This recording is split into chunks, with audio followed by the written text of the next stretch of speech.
Hello everyone, and welcome back to my channel. This is the second episode in our cryptozoology series.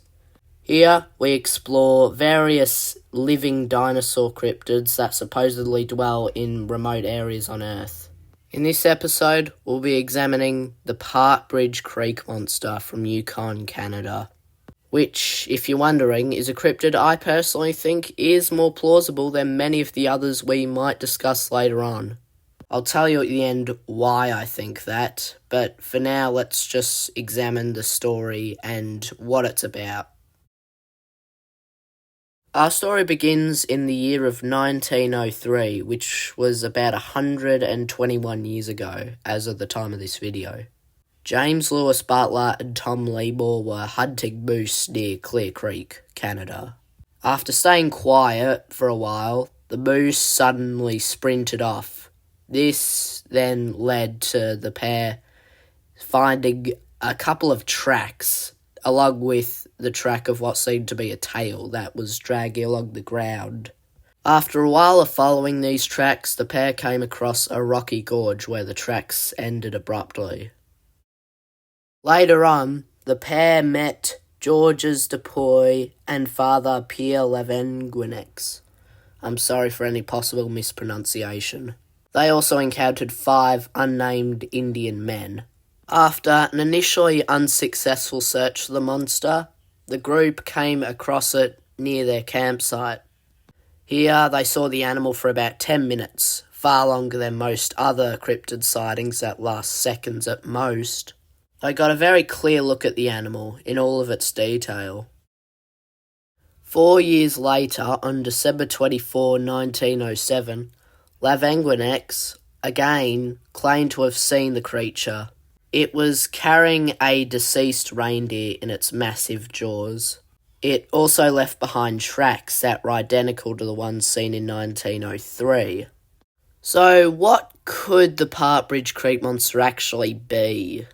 Well, first, let's get the hoax idea out of the way. At the time of the sightings, yellow journalism was common. This was basically where most news articles and sources of information would exaggerate information and make it seem more appealing to read. This is the main point of skepticism in the story of the Partridge Creek monster. One other pretty weird point that I don't think anyone has addressed so far is the size of the animal claimed. All eyewitnesses put its size between 14 and 50 feet long, or 4.27 to about 15 metres long. While the 14-foot size is accurate for a fair few theropods, only one theropod, that being Spinosaurus, surpassed 50 feet. Accuracy-wise, I think this is the weakest point, as I don't really know any theropod other than Spinosaurus that surpassed 50 feet. Of course, if you can prove me wrong on this, then please comment below, but it's just from my research.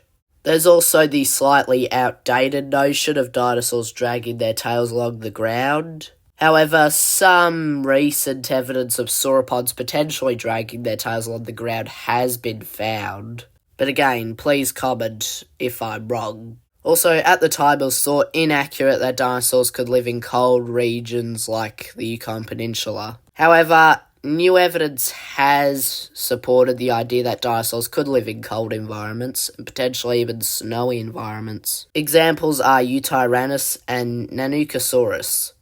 Also, the inclusion of hair, black hair in particular, seems interesting as at the time only birds were known to have hair.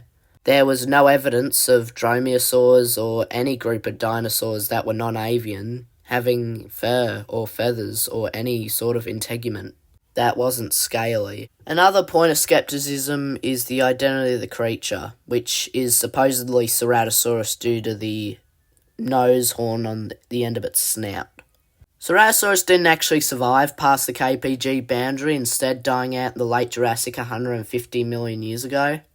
But who knows, maybe with a bigger sample size we can actually give a solid answer. Now, congratulations if you've stuck around this long. This has been a pretty long video, but I found it pretty fun to make. This is a more plausible and interesting cryptid, much more than Macaulay-Membe. Leave your thoughts, theories and opinions in the comment section. Don't forget to like and subscribe, and in the comment section, tell me which cryptid you want me to do next. Maybe keep it a bit more on the dinosaur or prehistoric side rather than like Bigfoot or Loch Ness Monster. But if it's a dinosaur cryptid, I'll do anything. The Ropin, the Cassi Rex, you guys can decide. Anyway, I'll see you guys next time. Bye.